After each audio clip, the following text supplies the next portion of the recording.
Hello and welcome along to the latest Westminster Roundup. I'm your host, Alex Sexton, and I'm once again pleased to be joined by the Alliance's Parliamentary and Policy Officer, Ryan McCulloch. Hello, Alex. How are you?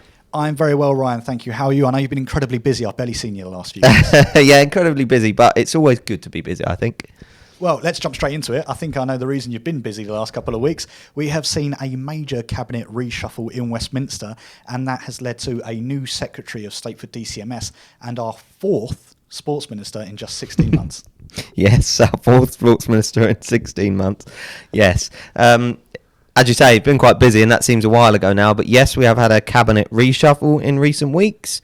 We do have another new Sports Minister. We've had, in my time here, 18 months, Tracy Crouch, Mims Davis, Nigel Adams, and for some semblance of continuity, Nigel Hardison. What do I know about Nigel Hardison? He is the MP for Mid Worcestershire. He has some DCMS background in that he has been a private secretary, parliamentary private secretary to two secretaries of state, so he will have a grasp of the issues. And he was also on the DCMS Select Committee. I don't think he's got a huge focus on sport. I don't think he's an out-and-out sports fan. And I was having some chats in Parliament this week, and I think the sort of intelligence, if you like, that I've got is that he's much more focused on the arts and heritage side.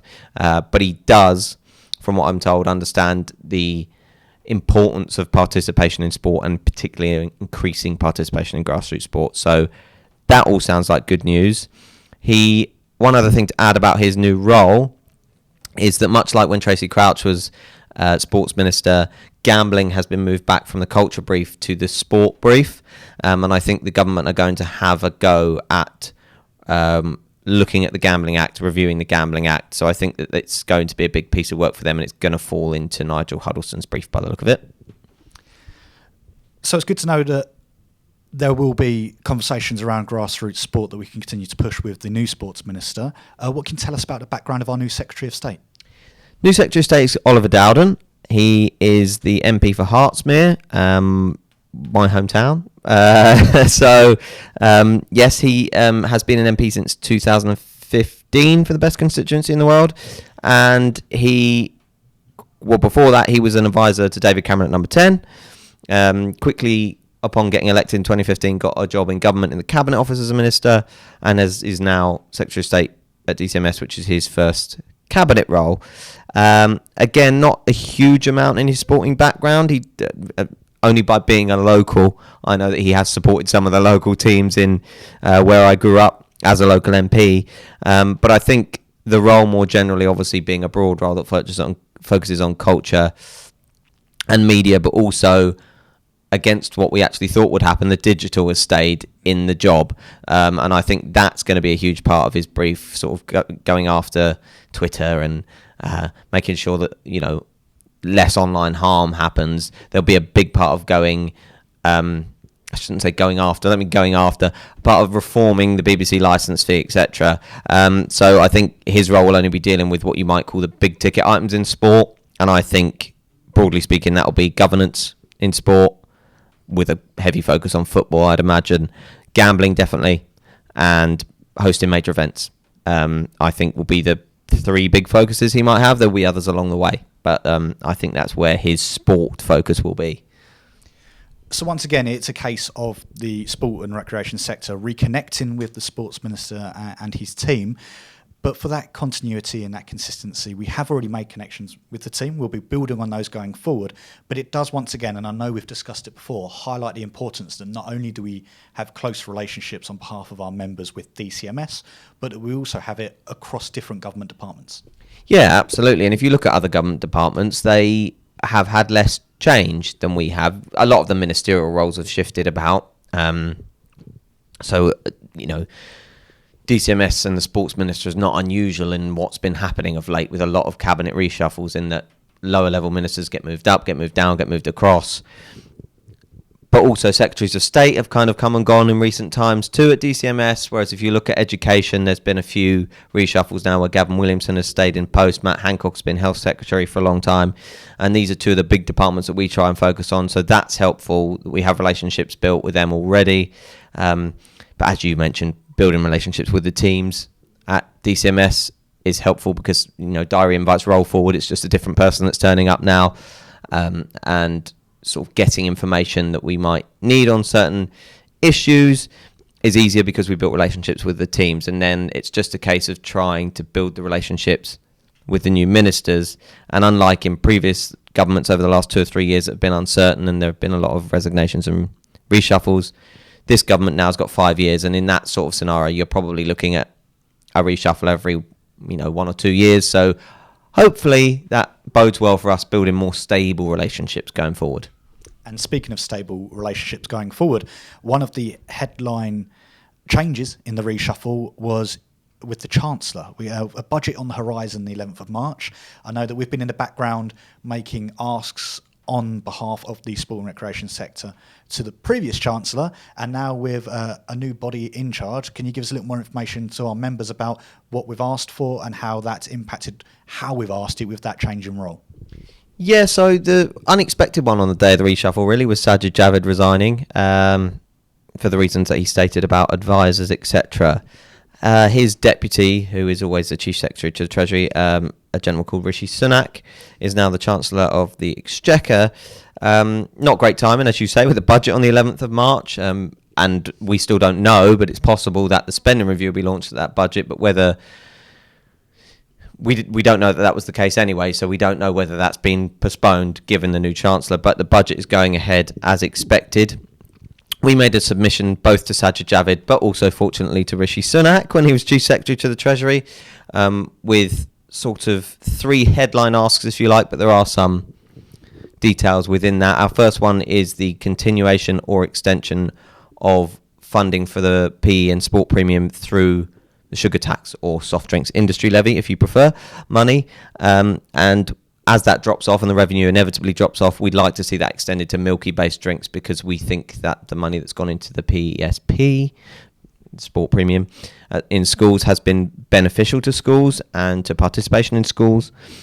So we'd like to see that. That was our number one ask. Our second ask was around business rates and mirroring what's happened with pubs and entertainment venues and other cultural sites with a rateable value of up to £51,000, having business rates relief, and we think community sports clubs should get that also. And without going into too much detail, because it's a bit complicated and a bit complex for here, but if anyone's got questions, feel free to email in and ask. We've also made an ask around a number of different tax breaks that could be available to community amateur sports clubs as well. So again, touching across our manifesto around a couple of key areas of making sure that we're creating an active nation for our children and young people through that school sport funding, but also protecting our grassroots and communities and making sure that it's even easier to run these clubs across the country. Yeah, exactly. And we think this is the best way to do it in a budget, and these are the things that we should be asking for in a budget, and we think that at least some of them should be fairly straightforward. That doesn't mean government will see it the same way, of course, but we submitted a general budget submission, as a lot of organisations do, to the number 11, and we are hoping to try and use our advocates in Parliament to see what leverage we can have to follow that up. So, yes. And I know we'll all be crowded around the screens come March 11th as well, with a keen eye on just what is revealed come budget day. Yes, we will, and it's very unusual because it's usually just me that gathers around the TV for those things, but I'm interested to see that we all will be. Okay, so to take us away from the big cabinet reshuffle, there is another big story that's continuing to break and has been over the previous couple of weeks, and this is the coronavirus starting to have a much larger impact on sport and recreation events especially, but also limitations to travel. So Ryan, what's the latest advice that we can pass on to our members? Yes, you're right, Alex. I think when we last spoke on this podcast, it was a very new thing, coronavirus, and we gave the advice then that we were trying to get contacts at the Foreign Office, which we're still trying to do. I think now that we've seen the coronavirus spread a little more, the first and foremost advice is to follow the government's and Public Health England's advice about isolating yourself if you've been in contact with or been to any of the heavily affected areas. That would be first and foremost my advice. Obviously, we're not medical experts. I think that's the best place to start. As you said, a number of sporting events have been cancelled. Italy, Ireland in the Six Nations has been cancelled. I think the likelihood is that both the men's and women's Six Nations games against Italy for England will also probably be cancelled because they're taking place in Italy. We've seen indoor athletics also been postponed until next year, the Chinese Grand Prix, and a number of other events. If our members are concerned about those events, they can certainly get in touch with us. If they've got events that they're hosting that they're unsure about, or if they've got people coming to events over here, or for any other reason, whether it's to work and you're worried or concerned about what to do, then I think please get in touch with us, because we're not saying that we'll have the answers straight away, but we can try and find somebody who does, and we continue to have discussions with advocates and with government to try and find details for the Foreign Office, for the Department for Health and for DCMS to see where we can get the best advice. And I know there was a parliamentary question asked yesterday about sporting events to the Health Secretary in his urgent statement about coronavirus, and he said that he'd be working with the new DCMS Secretary to try and come up with some advice, hopefully. So as soon as we have that, we'll pass it on as well. Absolutely. And just to echo that sentiment, I would reiterate that if you do have any general concerns around coronavirus affecting events or what you should be doing, please do check out the Sport and Recreation Alliance Twitter account at SportRecTweets. We've shared some links to Public Health England and the latest government advice. It is a developing situation, so there are new updates coming out almost daily at the moment, so please do double check there. And also for some of our smaller organisations, if you have any concerns around your status as an employer and your employees travelling, then we've posted a couple of links on there as well, which should help with some advice for the situation. As I mentioned, it is a developing situation, so please do follow our social media account, and where possible we will at least point you in the right direction. But if you have any particular individual concerns, as Ryan mentions, please do give us a call, get in touch, and we'll do our best to advise you as we can. So moving you back into the corridors of Parliament, Ryan, I mentioned I've barely seen you the last few weeks. You've been in and out of Parliament more often than the Brexit withdrawal bill. What have you been up to? Who have you seen? I have been out in and out of Parliament as much as that, yes. Maybe I'll work backwards. I'll start with this week. I met with Tracy Crouch, who will be famous to a lot of our members, to talk about a number of things. And when I go into Parliament, I talk about some of our manifesto asks that our members may or may not be familiar with are on our website. Please do take a look. But we go in there and talk quite often about those. And I always find the diversity of what MPs are interested in and what they pick out and where the discussion goes is always quite interesting. So I had an eclectic mix of meetings. Tracy Crouch and I talked about gambling and local community facilities and other a few other things.